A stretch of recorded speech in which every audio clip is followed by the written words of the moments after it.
Yeah. Do you think that these buybacks are good for these companies? Do you just have a neutral opinion, or what fault does it surface? Like, why do these happen? Is it flippers trying to exit from the market, or the ICO immediately? Is this something that's on the ICO side? Like, why do these keep happening? Yeah. I think buybacks are like a very nuanced topic that uh, most people who have public opinions on haven't done enough basic math or just like thought about the system enough to have a public opinion on. That's kind of one of the things about economics is that things are actually pretty complicated, but everyone feels like they can have an opinion.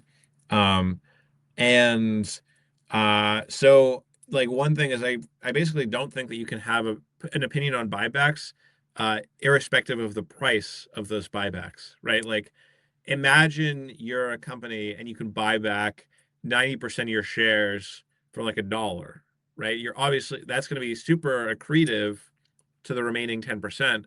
They're they now own per person like 10 times more wealth than they did before.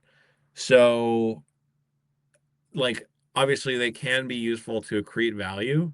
Um, and then, but if you buy back at like really high prices, this is what I think a lot of the ire for buybacks within crypto comes from, is like there's a lot of projects that just buy back their tokens in bull markets and then don't do that in bear markets because their goal is just like, oh, when I buy back and the price goes up, that's a good signal. When I buy back and the price doesn't go up, that's not a good signal. And it's like, no, you're a trader. Like you're operating in a market and and you're buying and selling, and it's good to buy low. It's not good to buy high.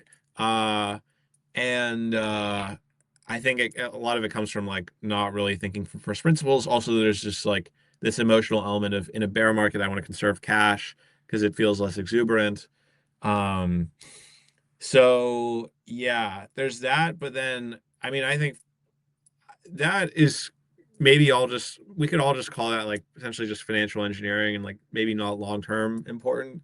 For us, buybacks are really important because they are this like anti-rug mechanism, right?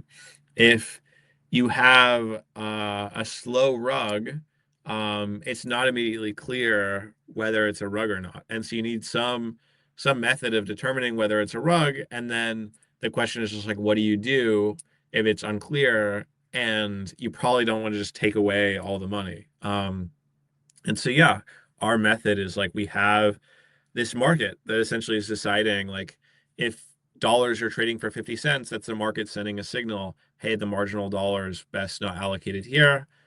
We should take back some of the money. And so, yeah, that's kind of like my full opinion on buybacks.